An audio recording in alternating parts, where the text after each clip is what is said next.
ओम नमो भगवते वासुदेवाय। हरे कृष्ण। स्वागत है आपका हमारे चैनल पर।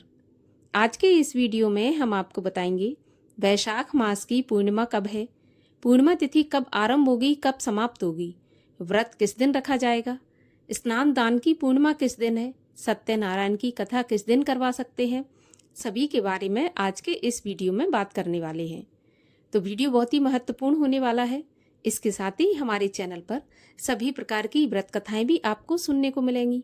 तो सभी व्रत कथाएं सुनने के लिए और व्रत त्योहारों की जानकारियां प्राप्त करने के लिए हमारे चैनल को सब्सक्राइब अवश्य कर लीजिए और आज का ये वीडियो अच्छा लगे तो लाइक करके शेयर भी कर दीजिए। तो चलिए अब बात करते हैं वैशाख पूर्णिमा के बारे में।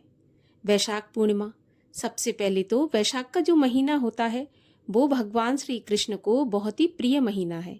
माधव मास इसको कहा जाता है और जो भी पुण्य हम करते हैं इस माधव मास के दौरान वो अनंत गुण फलदायी होता है।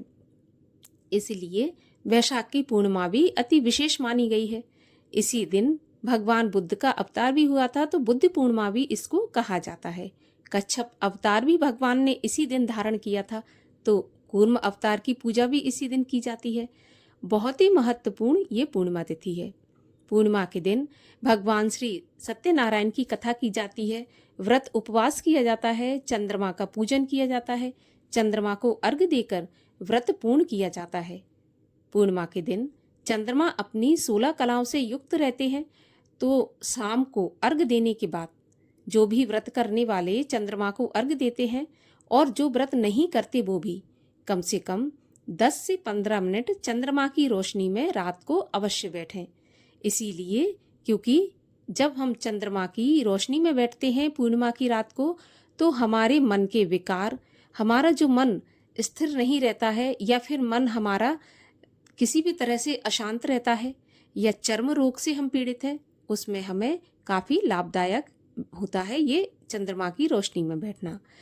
इसके अलावा अगर आपके माता से संबंध ठीक नहीं रहते हैं तो आपको निश्चित रूप से पूर्णिमा का व्रत करना चाहिए, चंद्रमा को अर्घ्य देना चाहिए। और चंद्रमा को जब आप अर्घ्य दें तो आप जल में थोड़ा सा कच्चा दूध मिलाकर और थोड़ी सी चीनी मिलाकर फिर अर्घ्य दें। आप देखेंगे कि जो माता से आपके संबंध खराब चल रहे थे, क्योंकि जो चंद्रमा होते हैं वो माता के और मन के कारक होते हैं, तो जब भी आपका मन अशांत हो या फिर माता से आपके संबंध ठीक नहीं है तो आप पूर्णिमा के दिन व्रत रखें, चंद्रमा को अर्घ्य दें।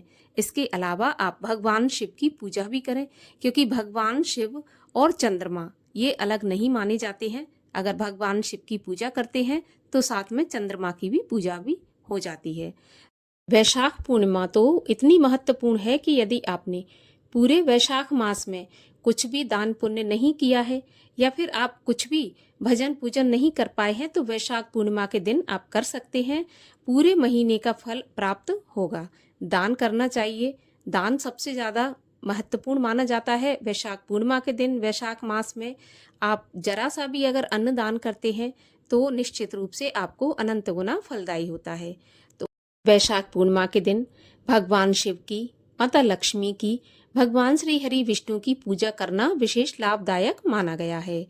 अब ये जान लेते हैं कि वैशाख पूर्णिमा कब आरंभ होगी, कब समाप्त होगी, स्नान दान किस दिन किया जाएगा और कब हमें सत्यनारायण की कथा करनी है।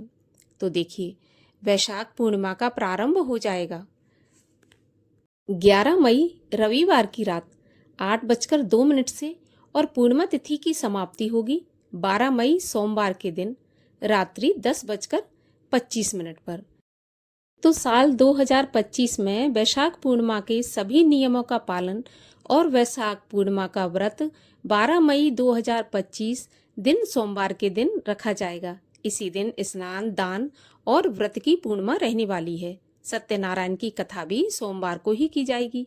सोमवार का दिन होने के कारण और भी शुभ ये पूर्णिमा हो जाती है, क्योंकि सोमवार का दिन और पूर्णिमा तिथि दोनों ही भगवान शिव को समर्पित हैं। तो आप निश्चित रूप से इस तिथि का लाभ उठाएं। जो पूरे मास आपने नहीं पुण्य कमा पाया है वो इस पूर्णिमा तिथि पर दान पुण्य, स्नान, व्रत इत्यादि करके कमा सकते हैं। इसी दिन आपको घड़ा दान करना है तो घड़ा दान भी आप कर सकते हैं, क्योंकि जल दान सबसे ज़्यादा महत्वपूर्ण वैशाख के मास में बताया गया है। तो उम्मीद करती हूँ ये जानकारी आपको पसंद आई होगी। अगर पसंद आई हो तो लाइक करके शेयर कर दीजिए और साथ ही ऐसी ही जानकारियाँ प्राप्त करने के लिए चैनल को सब्सक्राइब कर लीजिए।